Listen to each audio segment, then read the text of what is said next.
Here's the thing about you, though, is that Whoa!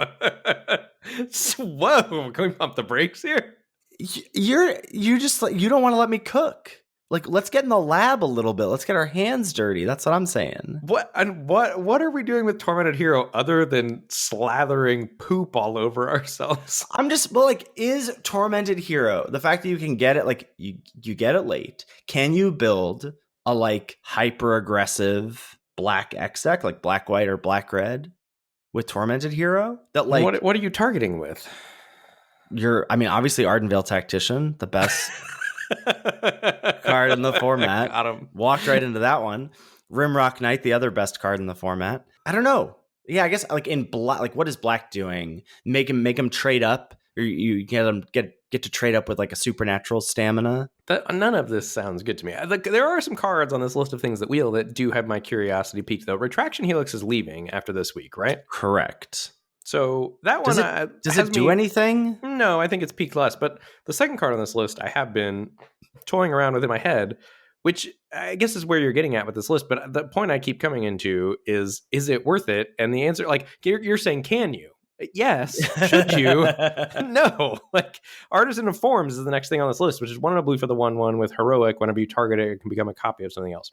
I think there's a thing here in blue-green with Artisan of Form and the fight spells, specifically Savage Punch that fights, where you target it, copy something, give it +2/+2, kill it. Like, I think that's its home, and I keep trying to get it to come together.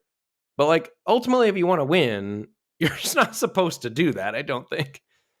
That makes sense. I guess I'm sort of feeling, and I don't know if you had a chance to draft much this weekend, but feeling a little bit like the cat's out of the bag about the Gates deck, and like it's more contested.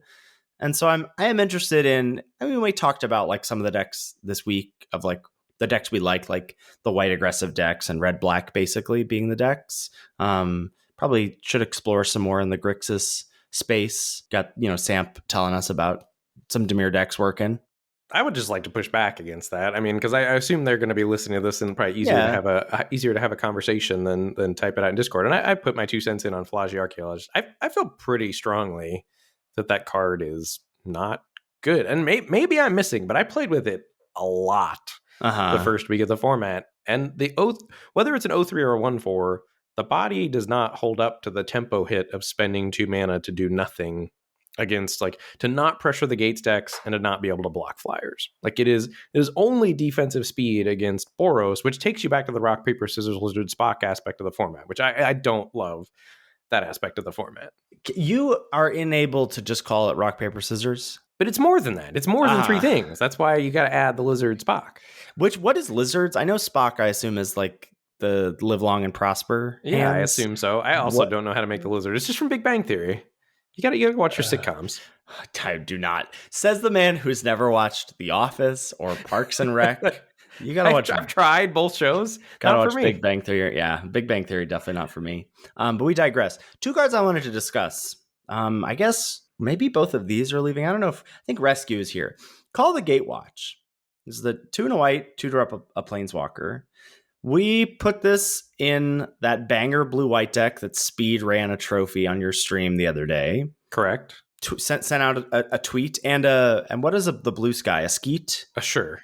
So a tweet and a skeet out into the world. And I think we got some questions about, someone was like, call the Gatewatch for science. And the card does go super late. It's the like second highest, like at like last seen at among uncommons. I feel like I just want to, if I have a bomb Planeswalker, I'm just playing that, right? Probably. I'm not as jazzed about it as you are, I don't think. Like, certainly not going out of my way to pick it up if I have it and I need a 23rd type card, maybe. I think it was out of place in our blue-white deck. Both of those cards were out of place in our blue-white deck, though, right? Yeah, like, if we could have signed up to just turn both of those in Liab Sky Knights, we would have instantly. Correct. But once we've got the Jace, then you're willing to put the Oath in there. Yeah, but I have Call the Gatewatch. Yeah, I basically just feel like if you have a bomb Planeswalker, like if your blue-white deck was slightly more controlling, it would have loved a second copy of Jace Memory Adept. Sure. Yeah. Okay. So not that I'm saying you need to pick it highly, but I think it's it's only going to be around for half a week after this episode comes out. But if folks out there aren't picking up Call the Gatewatch when you've got a Planeswalker, I would. Like a Johnny, Gideon, like there's just good Planeswalkers out there. There are Okay. good planeswalkers out there. This next card has riggedy wrecked me. I lost a trophy to this card. Rescue from the Underworld, 4 and a black, instant.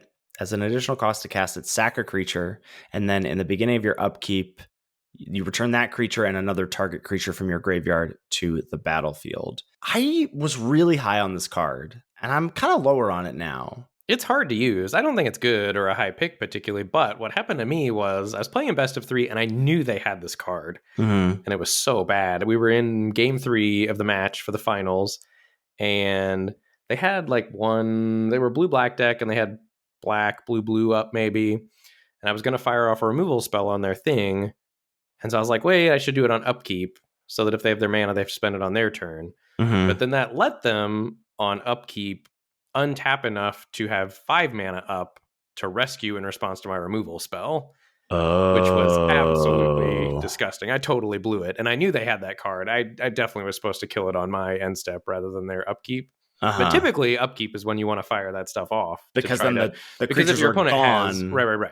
Well, that was fine. They were gone for a whole turn cycle, but even that was enough to just the value they got was enough to win the game.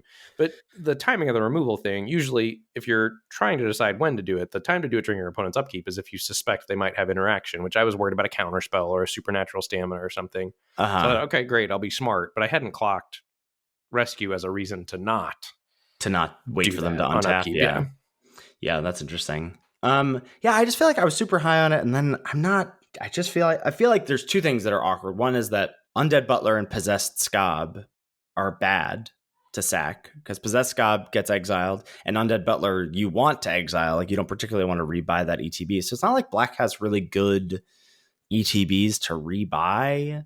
I found it like it was a card I was really high on, and it goes super late, so it was ending up in my decks a lot, and I've sort of backed off from it a little bit